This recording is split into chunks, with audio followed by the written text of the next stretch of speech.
Hello everybody, welcome to the channel. My name is Plami, and in this episode of Plami's Thoughts On, I'm going to be sharing my thoughts on episode 4 of The Walking Dead World Beyond. I think it's titled The Wrong End of a Telescope, which I guess it's an okay title. Again, with a lot of this show, it's just a little bit too pretentious for my taste. I like the blaze of glory because the ep- the episode was basically about the blaze of glory largely, so it made sense why they would call it that. And it was a cool name that is not too pretentious. Like I can definitely see people call it that for the sake of having it called that. It's not like something like Monument Day, which we heard in the first episode, which is what they call the holiday of the creation of the community or whatever, or the day since the sky fell, as they say. Those kind of things are a bit too pretentious, and nobody in real life would speak like that, which is what annoys me mainly about the dialogue in this series. Yeah, before we delve into the recap and my thoughts on some specific moments, I have a few thoughts that have come up in the last few days since watching the episode. I think most people have noticed some problems with the series, and I'm not talking about, oh, it's cringe teen stuff or whatever. No, people like that who call it complete trash or dumpster fire are just fucking assholes and over exaggerating. Even at its worst, this series is just like average boring. Like that's the worst this series is. It's not bad. It's not badly acted. I think most of the actors are fine in this, with maybe only the actress for Huck standing out as really not that convincing, but that is because just the way the character is, because from what I've heard from people, the actress has played some other major role in some TV series in which she was really good, so I'm willing to trust that. So it's not badly acted, it's not badly shot. There's actually some really cool shots a lot of the time and some cool transitions, which I'm gonna mention when we get into the recap part. But there's definitely a big problem with the pacing, which I don't think people really acknowledge. They just latch onto the pretentious dialogue or the fact that it's dumb teens and that you're supposed to follow the dumb teens and supposedly root for them.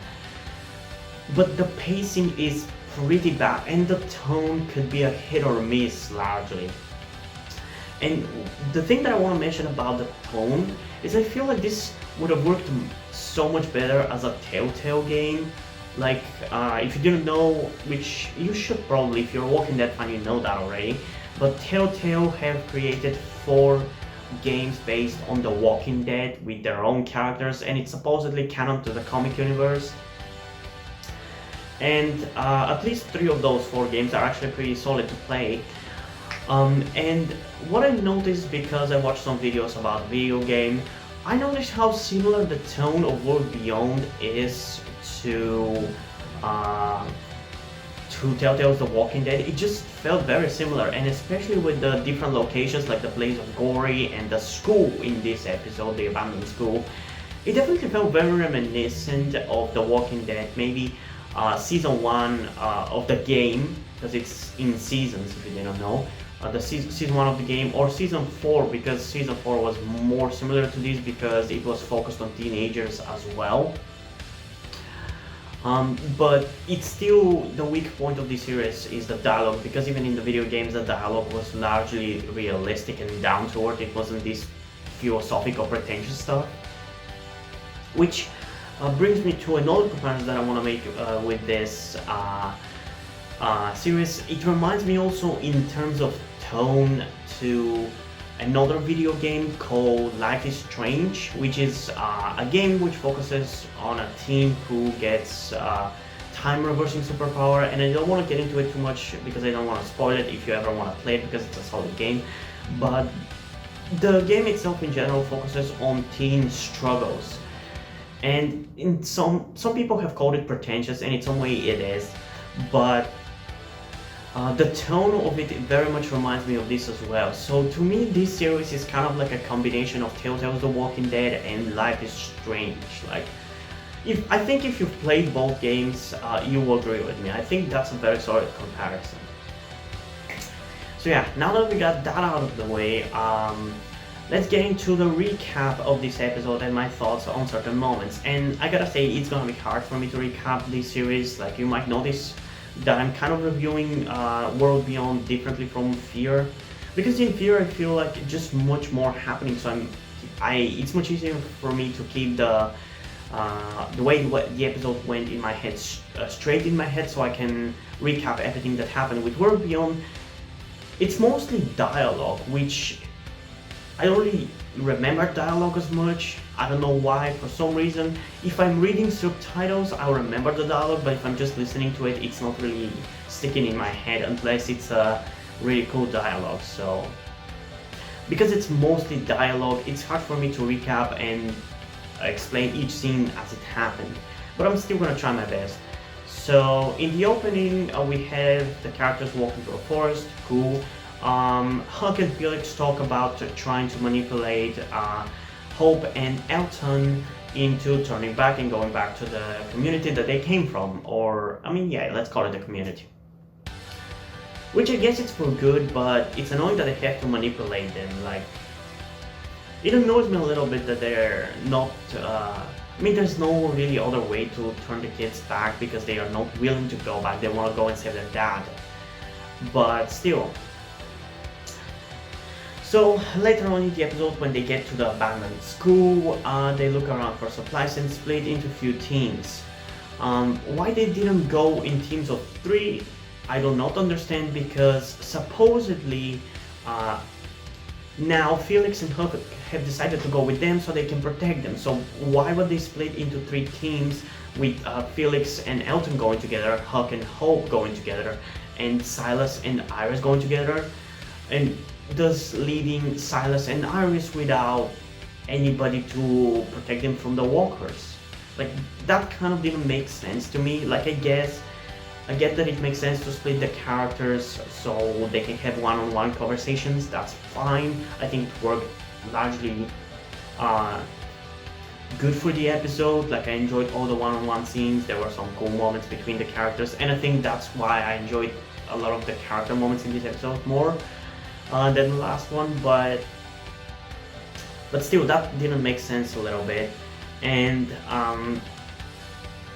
one thing that annoyed me is that in the trailer we see that the characters were going to meet a wolf, and I was hoping that we're gonna get much more than what we actually got. And it's honestly such a shame what we got. And I don't know if it's the budget that didn't allow them, or they were just too lazy to do more than that. But basically, I'm not sure if it was Elton and Felix who met the wolf, or it was Hope and Huck. It's not really clear, because in one scene we had Elton and Felix finding a trail of blood, which we're supposed to believe that a wolf dragged walkers around, so it left that trail.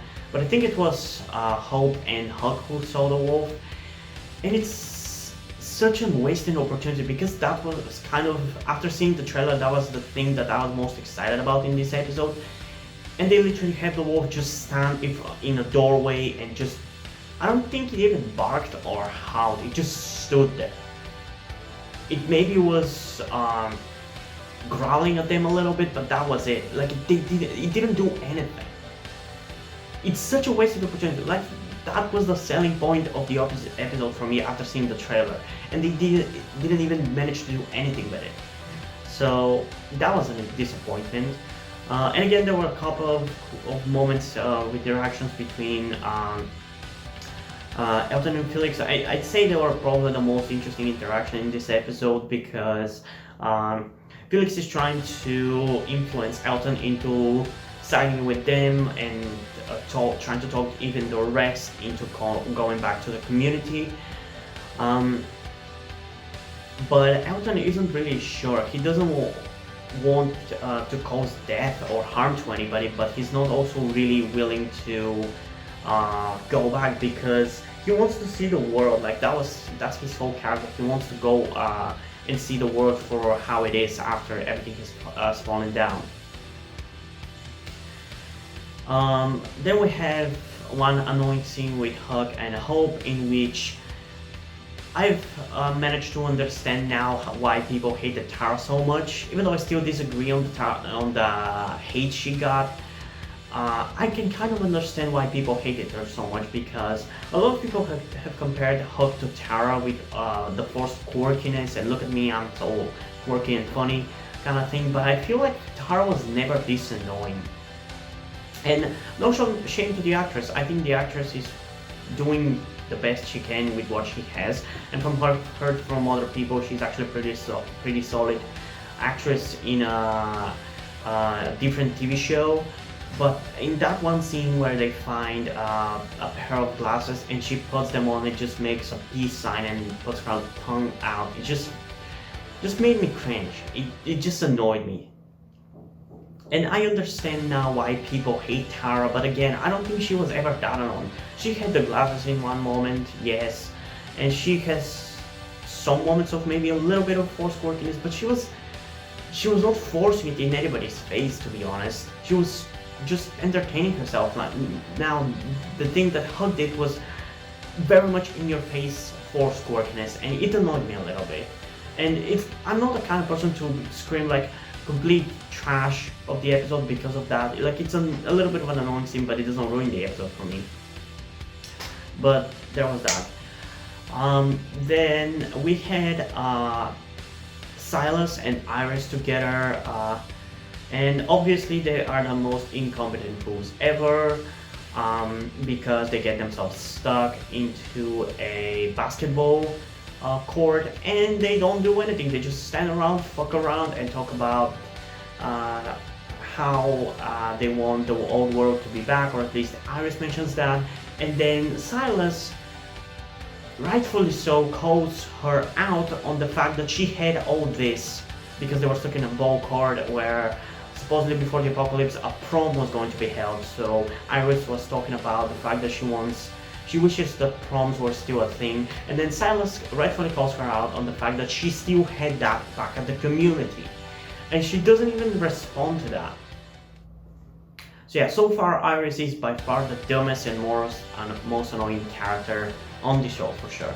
I feel like, I mean, I don't know if most people hate her or not, but I think the enjoyment of the series for me would definitely rise by probably 50% if she was not on it, because she's so annoying.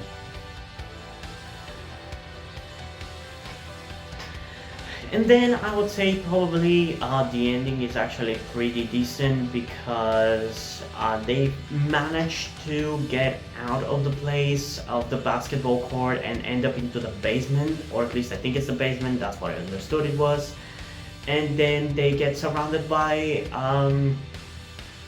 a bunch of walkers, so they have no choice but to fight, and Silas ends up beating the shit out of a walker, stupidly though, with his hands. But at least we finally understand what he did, which is the fact that he killed his dad. For what reason, we still don't know.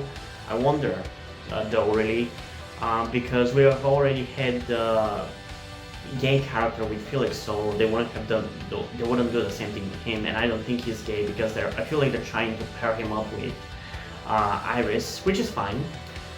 But yeah, we'll see what's gonna happen there. And there was another annoying moment a little bit, which was the scene in which Felix and Elton were still looking around for supplies in the building, and they stumbled upon a walker in a locker.